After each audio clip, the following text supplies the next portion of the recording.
that fact that I have some compassion for it and some understanding for it. I had the writer Jeff Thompson in here. He's a BAFTA-winning screenwriter, but he also used to work the door in Coventry, and he had an experience like this when he was younger, and he was able to finally see that man and confront him many years later, and was able to confront him kind of not in anger. But I don't think you ever had that chance. And do you ever think that you wish you could have confronted him or pressed charges, or would that have not been the point? Well, he was charged. He was tracked down. He was arrested. He was charged, and then he got sick. He had a stroke. He died before the case could go to trial. But I didn't see him face to face. This was done by the police and the Crown Prosecution Service. But no is the short answer. I don't. What would I say to the guy? What is interesting is that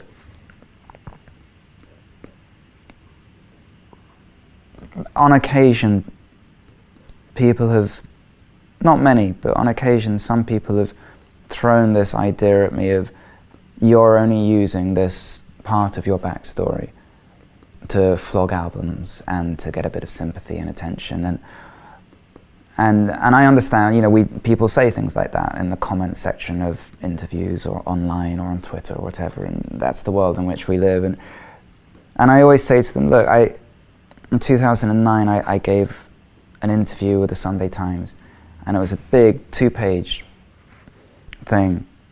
And in one paragraph, for a couple of lines, I talked about the fact that this happened when I was at school. It was the first time I talked about it in public.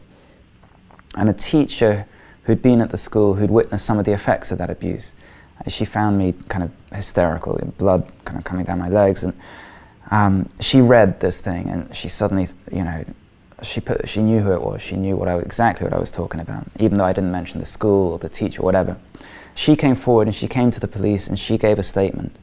And with her statement as well, which corroborated what I'd said, they tracked this guy down. And at the time of his arrest, he was a part-time boxing coach for under 10-year-old boys in his 80s. And so when people occasionally they say, oh, you're just trying to, I tell them that story and I say, would you rather I had not said anything?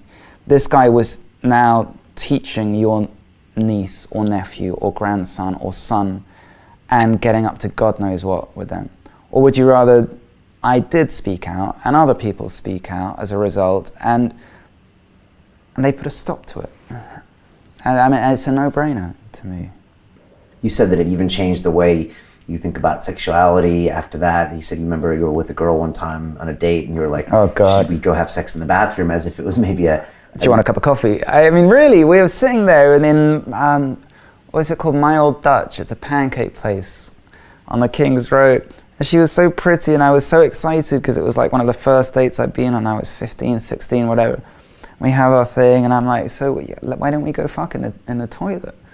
Like, I mean, and it never occurred to me there was anything wrong with that at all, and the look on her face. So yeah, of course, there's all kinds of impacts.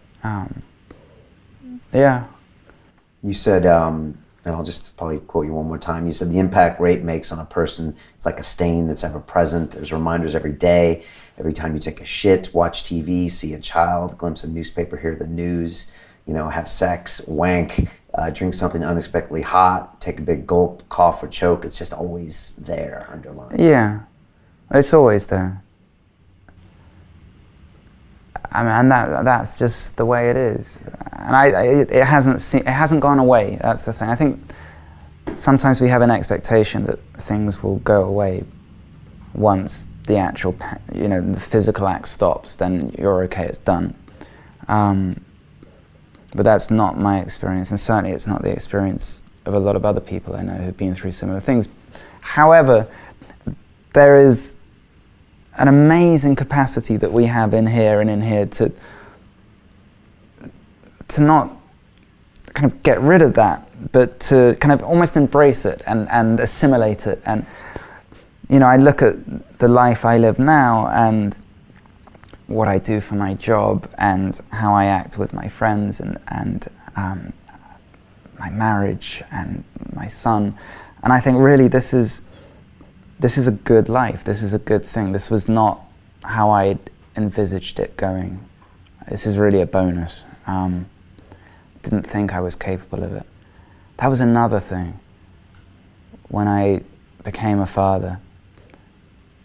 Like the relief of knowing finally that I really understood what people had said, that love you experience when you become a father, that unconditional. I never really thought, oh, you know, I'm sure for them, but and then suddenly out comes this kid and you hold it and you're like, oh my God, that's what it is. I would walk under a bus without hesitation, like as natural as breathing, to stop a hair on his head being hurt. It's like the switch went on. And I thought, oh, thank God, I'm capable of it. I'm not some psychopath. And to watch the rest of this fascinating interview, click on the link below and go to londonreelacademy.com. There you can sign in with your social media, log in and watch the rest of the episode for free, along with all of our episodes on London Reel, my webinars, and all of our premium content, all located over at londonreelacademy.com. So click on the link below, you'll be directed there and you can watch the rest of this fascinating interview, and I'll see you there.